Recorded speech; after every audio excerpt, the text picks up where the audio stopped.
बोले श्री भक्तवत्सल भगवान की जय। आप सभी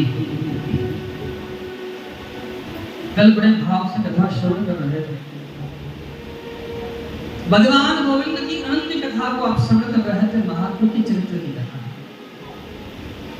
प्रश्न किया है नारद जी महाराज ने सनकादिक ऋषियों से कि गुरुजी मेरे मन में एक प्रश्न है, और वो प्रश्न क्या है? ये मानवा पापकृतस्तो सर्वदा सदा दुराचारता विमानगा क्रोधाद अग्नि कुटिलास्य कामिनः सप्ताह यज्ञे निकलो। गुरुजी कोई ऐसा व्यक्ति हो जिस व्यक्ति ने जीवन पर्यंत पाप कर्म ही किए हैं, कभी अपने जीवन में अच्छे काम न किए,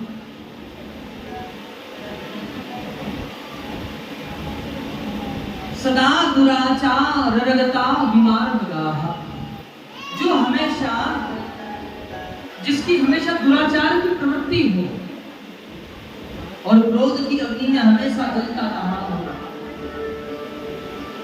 मृत्यु के पश्चात जो प्रेत योनि को प्राप्त हो गया हो, क्या ऐसे जीव के निमित्त इस कथा का वाचन करवाया जाए तो क्या उसे परम पद मिल सकता है क्या?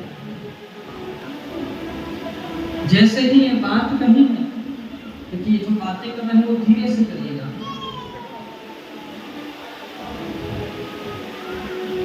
मैं तो कहूँ जिनको बातें कर रहा हूँ पीछे बैठा दोबारा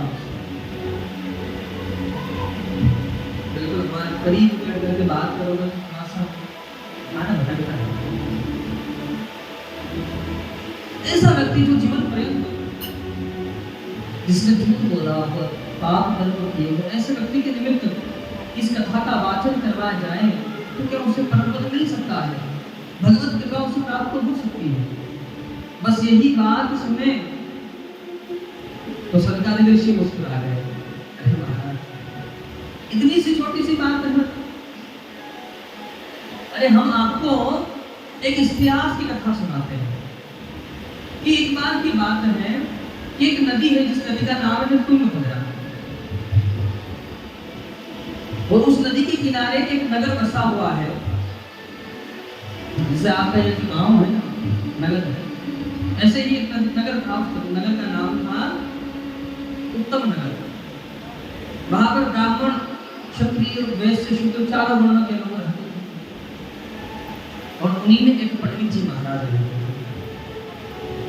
पंडित जी महाराज जिनका नाम था श्री आत्मदेव जी महाराज, बड़े धर्मात्मा थे, सत्य बोलने वाले, पूजा पाठ करने वाले, यज्ञ अनुष्ठान करने वाले, वेदाध्ययन करने वाले, नित्य उपासना करने वाले भगवान की, बड़े धर्मात्मा प्रवृत्ति के थे।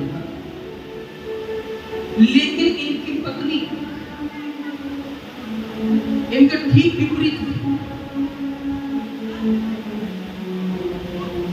पंडित जी महाराज पूजा पाठ करते तो कभी मंदिर ही नहीं जाते। पंडित जी महाराज सत्य बोलते तो वो कभी सत्य ना बोले, हमेशा झूठ ही बोलते।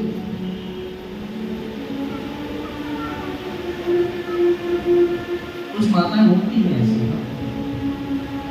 यहाँ की बात सुन करके आएंगे, वहाँ की सुन के आएंगे, वहाँ की सुन के आएंगे, फिर वो बातों में अपने हिसाब से मिर्च मसाला डालेंगे और उस बात की जब परोसाई करेंगे तो ऐसी परोसाई करेंगे कि जब तक एक दो घर में झगड़ा ना हो जाए तो इनके पेट का पानी भी हजम नहीं होता है।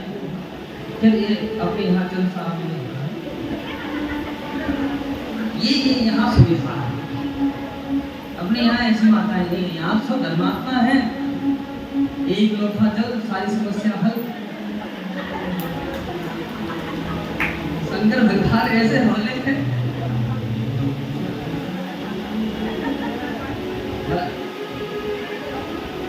एक लोटा जल चढ़ाओ, समस्या शंकर भगवान को बताओ, समाधान पाओ। बड़े भोले भाले भगवान अपने लोग हैं और बड़े भोले भाले आप सभी। और यहाँ की मात्रा जो कार पहुंचे मतलब 2 हिजरी में जान बड़ी धर्मात्मा प्रवृत्ति की है सभी। तभी तो देखो पांडा में भर जाता है।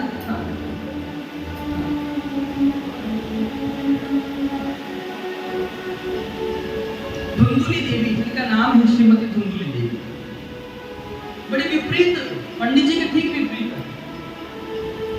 अब एक दिन की बात है, आत्मदेव जी महाराज के जो घर में गौ माता की सेवा करते हैं पंडित जी, बहुत समय हो गया लेकिन उसको भी बचना नहीं हुआ है। घर में तुलसी का बिरवा है, खूब रोज जल चढ़ाते हैं लेकिन वो बिरवा भी सूख जाता है। ध्यान दीजिएगा, हमारे सनातन धर्म के अनुसार घर में तुलसी का बिरवा होना चाहिए, घर में एक गौ माता की सेवा होनी चाहिए और गले में तुलसी की कंठिका होनी चाहिए। गले में अगर तुलसी की कंठी आपके गले में है तो उससे आपको एक फायदा हो जाएगा। क्या? कि आप जब अपने गले में तुलसी की माला धारण कर लिए तो अब आप उन्हीं पदार्थों को सेवन करोगे जिनका आप भगवान को भोग लगा सकते हैं। अब गले में तुलसी की माला पड़ी है और शराब की दुकान पर तो खड़े नहीं रह सकते। लाज आएगी आपको। क्या गांव में कोई देखेगा तो कहेगा गले में तो बड़ी माला पहन के भगत बनता फिरता है, देखो यहाँ खड़ा है। ये लाज है और कभी कभी ये लाज भी अधर्म से बचा देती है। दूसरी बात, ऐसा बताते हैं संत महात्मा, ऐसा वर्णन करते हैं कि जिस घर में तुलसी की छत्र छाया होती है उस घर में यम के दूत प्रवेश नहीं करते जी। तो अगर आपके घर में तुलसी का विधवा है तो यम के दूत आएंगे कि नहीं आएंगे? आएंगे? नहीं आएंगे। और कभी बाहर भेज पकड़ कर ले गए तो ऐसा भी हो सकता है। भाई घर के अंदर ही तो नहीं आ सकते हैं। पकड़ने वाला तो दाव लगा कर बैठेगा, जहां मिले वहीं से पकड़ो इसको। और कहीं बाहर गए और वहां से पकड़ कर ले गए, अब आपको कि भाई साहब थोड़ा सा टाइम दे दो, ये सामान राशन लेके जा रहा हूँ, घर बीवी बच्चे भूखे बैठे हैं, ये राशन पहुंचा तो बोले नहीं भैया।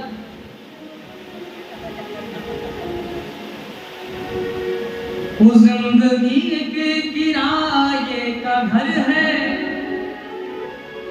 एक न एक दिन निकलना पड़ेगा। चाहे कितना भी आप दाव लगा लो, कितना भी प्रयत्न कर लो, लेकिन एक न एक दिन छोड़ना पड़ेगा किसी दिन। तब आपको भैया 5-2 मिनट का टाइम दे दो, घर जाके आता हूँ तब चलूंगा साथ में। वो कहना समय ही नहीं है, हाथ का झोला हाथ में रह गया है। और घर कहने वाला बता दे आ रहे थे रास्ते में, गिर गए, बस उठा ही नहीं है। पहले ताकत इतनी रखते थे कि 4 लोगों को पीछे पांव लगा सकते थे, अब 4 लोग उठाकर ले जा रहे हैं। ये बुझा की मुश्किल है।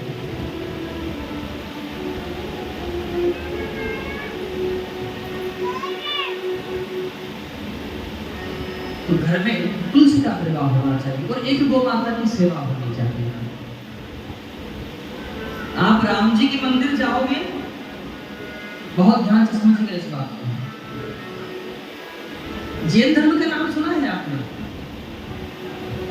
जैन धर्म सुना है?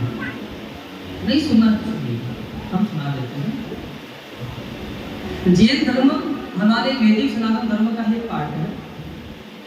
जैसे आपकी पुस्तक होती है, पुस्तक में बहुत सारे पार्ट होते हैं, वैसे जैन धर्म है। जैसे हमारे सनातन धर्म में 24 भगवान के अवतार हैं, उसी प्रकार से जैन धर्म में 24 तीर्थंकर होते हैं, जिसमें से प्रथम तीर्थंकर ये हमारे ऋषभदेव भगवान, उनको मानते हैं। तीर्थंकर शब्द का अर्थ होता है, बहुत ध्यान से समझिएगा इस बात को। तीर्थंकर शब्द का अर्थ होता है चलता फिरता तीर्थ। ऐसा नहीं कि जैन धर्म में ही तीर्थंकर होते हैं, वैदिक सनातन धर्म में भी तीर्थंकर है। और वो कौन है? हमारी गौ माता। आप राम जी के मंदिर जाओगे तो केवल राम जी के दर्शन होंगे, कन्हैया के मंदिर जाओगे तो केवल कन्हैया के दर्शन होंगे आपको, शंकर भगवान के मंदिर जाओगे तो शंकर भगवान के दर्शन हो जाएंगे, माँ वैष्णो देवी के मंदिर जाओगे तो माँ भगवती के दर्शन हो जाएंगे।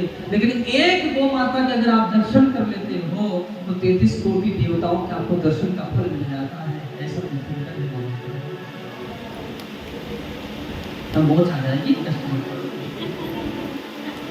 जो भाव मन में उसमें ही रहने दो ना। वो संकल्प ले लो कि हमको चाहिए कि हम एक गौ माता की सेवा करें।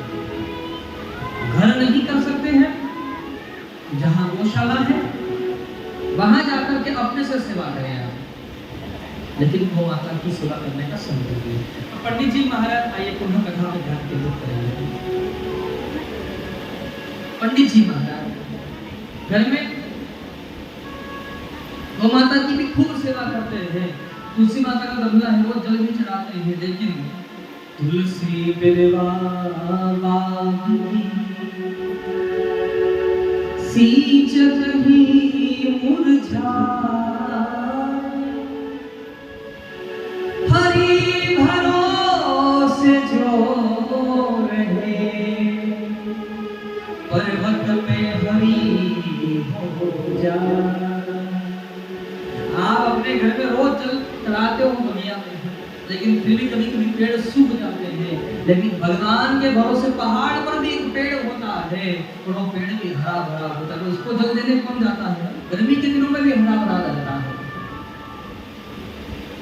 ध्यान दीजिए, मैं कर रहा हूं या मैं ही कर रहा हूं, इस बात को दिल से ध्यान रखिए।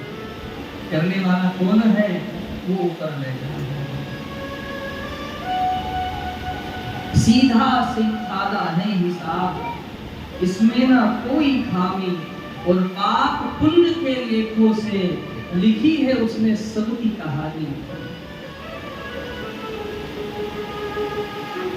आमदेव जी महाराज ने देखा पुत्र नहीं है, गौ माता को भी कुछ बचना नहीं हो रहा है, तुलसी का बिरवा भी सूख जा रहा है बार बार, क्या करूं? मेरे मन में विचार आया कि हो ना हो ये सब मेरे पूर्व जन्म के पाप कर्म है जिनका प्रतिफल मैं भोग रहा हूं। मेरे कोई पुत्र नहीं है ना, इसी के कारण ये कष्ट मुझे भोगना पड़ रहा है। आत्मदेव जी महाराज वन में चले गए। ऐसे जीवन से तो जीना ही बेकार है। जैसे ही वन में गए तो एक महात्मा जी के दर्शन हो गए। महात्मा जी ने कहा, महाराज कहा बात है, क्यों दुखी हो रहे हो? कथम रोगिष्य विप्र तुम काते चिंता बलियसी वदत्वं सत्वरं मह्यं स्वयस दुःखस्य कारणम्। महाराज आपके दुख का कारण क्या है बताओ हमें। जो दुखी होता है ना उससे आप पूछ लो कि भैया क्या समस्या है, तो प्रारंभ से लेकर के विराम तक सारी कहानी सुना देता है। आत्मदेव जी महाराज ने पूरी कथा सुना रहे। महाराज कहा बताएं, बोले कहा बात भाई?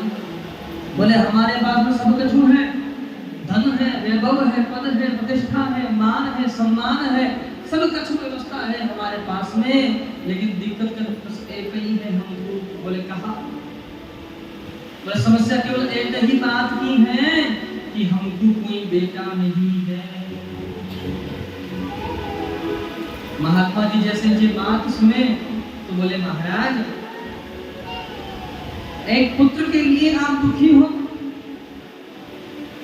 शास्त्र कहता है पूत सपूत तो क्यों धन संचय, और पूत कपूत तो क्यों धन संचय। शास्त्र कहता है कि अगर आपका पुत्र है और अगर वो सुपुत्र है तो उसके लिए धन संग्रह करके रखने की आपको कोई आवश्यकता नहीं है। आपका सर्वस्व धन आपका बेटा है।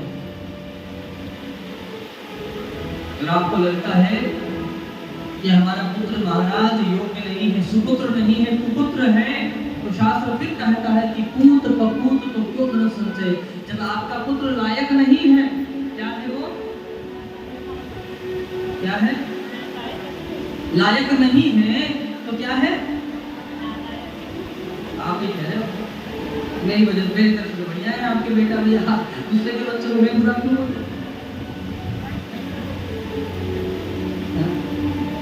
अगर आपको लग रहा है कि वो, तो उसके लिए धन कमा करके रखने की कोई आवश्यकता नहीं है। खूब रुपया पैसा जोड़ करके जाओगे और यहाँ कहाँ जहाँ सब नष्ट कर दिया, तो उस पुत्र का उस धन का भी क्या सुख है?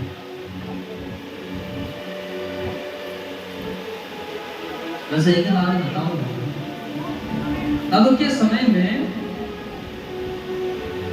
पुत्र की स्थिति इस प्रकार हो गई है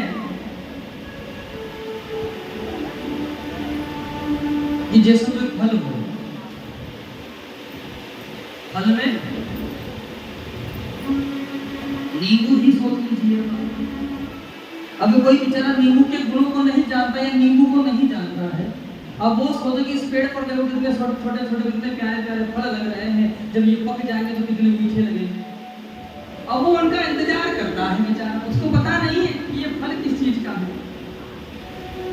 अब वो फल पहले तो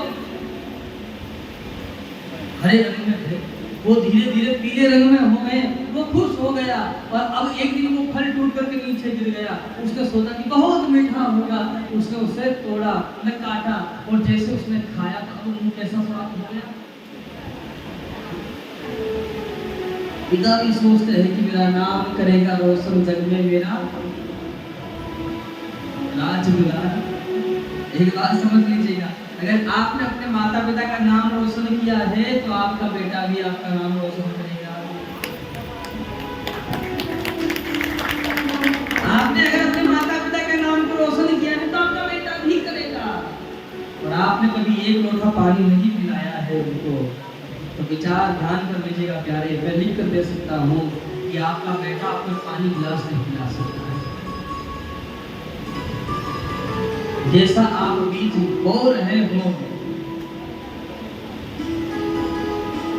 वही आगे जाकर आप करते हैं। आत्मदेव जी महाराज ने पूरी कथा बताई। महाराज बेटा नहीं, इस बात से बड़ा दुख है मुझे। महात्मा जी ने कहा आपको पहला सुख है कि पुत्र हो जाए, दूसरा सुख पुत्र हो और छोड़ करके चला जाए। किस मोह को ही समाप्त कर दिया उसने। अरे महाराज जब पुत्र हुआ है भगवान की कृपा से हुआ है, आपको छोड़ करके चला गया तो रोना क्यों है उसके वियोग में? भगवान की ही कहीं ना कहीं कृपा होगी ये सब। भगवान को ही अपना पुत्र बना लीजिए आप, और वो गोविंद इतना कृपालु है कि उससे आप जो संबंध को लगा बांधोगे वो उसी डोर में ठाकुर जी बंध जाएंगे। आप उसे जिस रूप में याद करोगे उस रूप में वो परमात्मा आपके समक्ष आ जाएगा। ये भगवान की महत्ता है। आप उसे माता के रूप में याद करोगे तो वो माता बन करके आ जाएगा। आप उसे पिता के रूप में याद करोगे वो पिता बन करके आ जाएगा। आप उसे मित्र के रूप में याद करोगे वो मित्र बन करके आ जाएगा। जब आप उसे शत्रु के रूप में याद करोगे तो शत्रु के रूप में भी आ जाएगा। लेकिन संबंध आपके हृदय का होना चाहिए। त्वमेव माता स पिता त्वमेव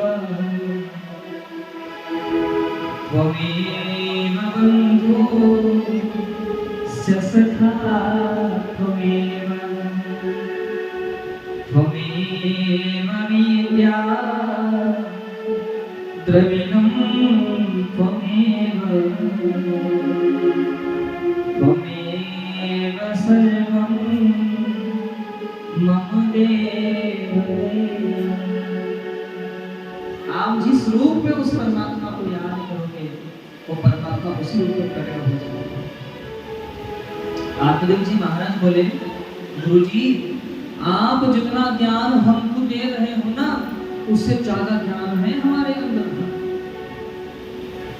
अगर आप हमको कुछ देना चाहते हो तो बस एक ही आशीर्वाद दे दो, और वो है कि हमको पुत्र हो जाए, बस और कुछ नहीं चाहिए। महात्मा जी ने कहा कि भाई महाराज तो पुत्र मोह को लेकर बड़ा करते हैं। ललाट रेखा को देख करके बता दिया महाराज आप तो एक जन्म में पुत्र की चाहना रखते हो, आपको 7 जन्म तक कोई पुत्र नहीं है, ऐसा आपकी ललाट रेखा पे लिखा है। पंडित जी ने कहा 8वें जन्म में है गुरुजी? बोले हाँ। बोले वो 8वें जन्म का पुत्र हमको इसी जन्म में दे दो, आगे देखा जाएगा जब होगा।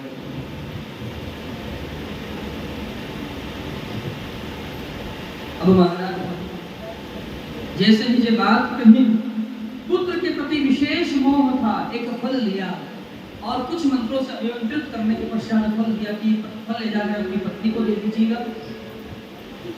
अपनी पत्नी को कहिएगा कि सत्य का भाषण करें, एक समय भोजन करें, भगवान की भक्ति करें और झूठ को त्याग दें। लेकिन पंडित जी ने एक बार भी नहीं कहा कि आप जो नियम बता रहे हो इसमें से हमारी पत्नी एक भी नहीं पालेगी। ठीक है, प्रसाद लेकर के घर को आ गए। उस समय माता धुंधुली कहाँ बैठी थी? दहलीज के ठीक बाहर। पुरुषों का अक्सर स्थान कहाँ रहता है? तो पहले कहीं चौपाल होते थे तो वहां बैठते थे, या कोई ऐसी स्थान है जहां पर पुरुष बैठ करके बातें करते हैं। लेकिन माताएं जब फ्री होती तो उनका स्थान कहाँ होता है? तो दहलीज के बाहर, गेट पर ही बैठ जाएंगे और बातें करती जाएंगी और कहेंगी कि आज बहुत जल्दी में हूँ, ज्यादा रुक नहीं सकती, और आधे घंटे से बात करें बस 5 मिनट में आ रही है। ऐसा होता है। घर बोल करके जाएंगे बस 5 मिनट में, बस वहां जाकर अभी आए हम, और जाएंगे और बोलेंगे देखो बहन बहुत जल्दी में हूँ, अरे रुको रुको पानी पी, जब बोले बहुत जल्दी, गेट पर खड़े खड़े आधे घंटे से बात कर लेगी, लेकिन वो पानी नहीं पी और बात पे बहुत जल्दी है मेरे को, फिर वो अपने यहाँ नहीं हो सकता है। मैं तो अपने उत्तर प्रदेश को छोड़ करके बात कर रहा हूँ, आपने तो ऐसे अपने यहाँ आवश्यकता नहीं है। अब माता धुंधली कहाँ बैठी थी? बोले दहलीज के ठीक बाहर। तो जो जैसा व्यक्ति होता है ना, वो उसी के पास आकर के बैठता है। माता धुंधली के स्वभाव की माताएं थी, वो सब उसके पास आकर के बैठी। इसी समय पंडित जी आए, आकर के फल दिया, देवी ये फल ग्रहण करो, इस फल के प्रभाव से आपको हमको पुत्र की प्राप्ति हो जाएगी। पंडित जी ये बात बोल कर चले गए। अब वो देवी हाथ में फल लेकर के बैठी देर हो। हमारे पति कितने भोले हैं, अरे फल खाने से कभी पुत्र होता है क्या? इतने भोले हैं मेरे पति कि इनको जो जैसे बहका देता है वैसे ही बातों में आ जाते हैं। और फिर सोच रही है, सुना है कि जो गर्भवती माताएं होती हैं, उनका जब पुत्र का जब उनके जन्म होता है तो उनका पुनर्जन्म माना जाता है। पुत्र की वेदना ही इतनी होती है। पूर्वजन्म का विज्ञान का आविष्कार नहीं था तो कई माताएं तो पुत्र को जन्म देते समय प्राणांत भी हो जाती है। अब तो इतना नहीं, अब तो पंडित जी से मुहूर्त पूछा जाता है, अच्छा लग्न मुहूर्त बताओ, तो उसमें बालक को बाहर निकाल लेंगे। हाँ, टेक्नोलॉजी इतनी आगे पहुंच गई।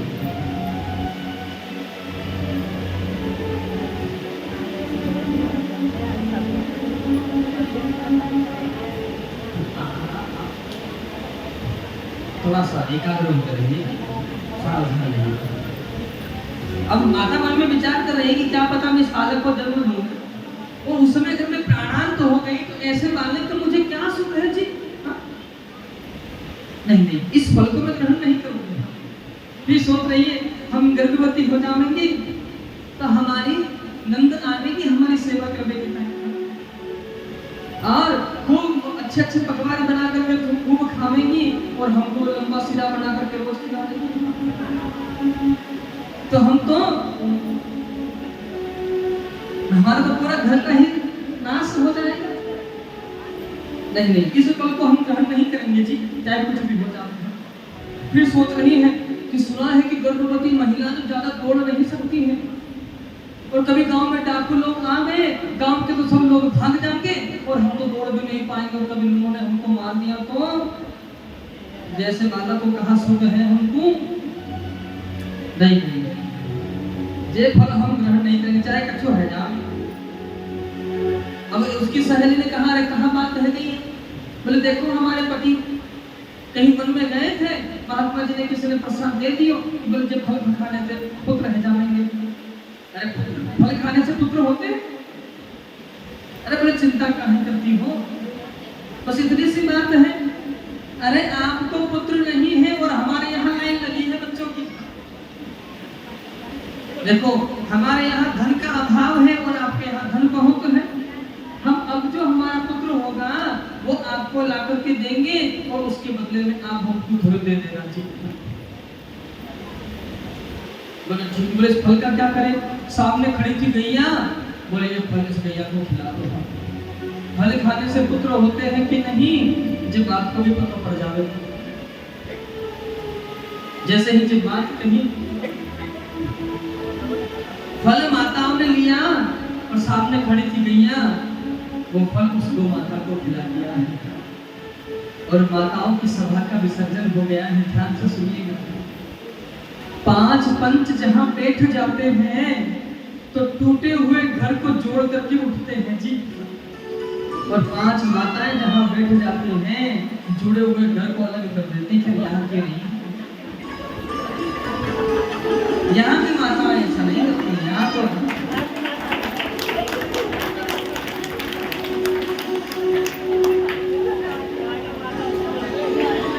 मेरे इतने साल की इस कथा के करियर में पहली बार दोस्तों ने ताली बजाई।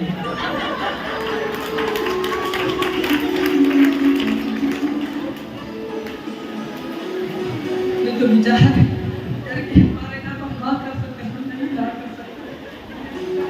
वो कहे गुरुजी, शादी से पहले हम तन करके चलते थे, जब से शादी हुई तब से तो बिल्कुल वार दीदी उसे तो पता नहीं चलता है।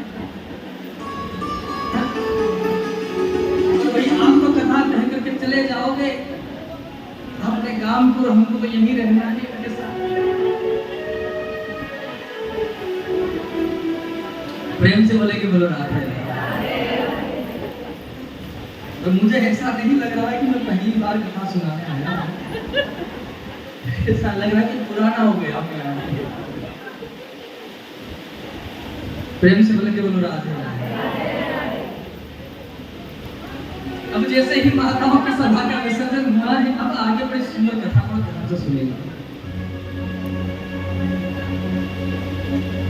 गो माता को फल खिलाया है और इधर धुंधुली देवी की जो सहेली थी उसको एक पुत्र का जन्म हुआ है।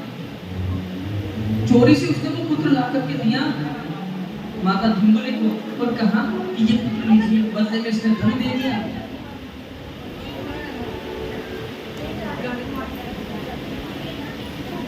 बदले में कृपया शांति बनाए रखें और पानी वाले भैया से निवेदन चुपचाप पानी पिलाए सभी को, कथा ध्यान से सुने।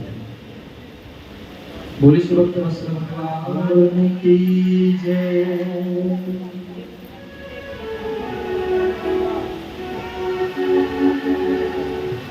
बदले में इसको धन दे दिया है।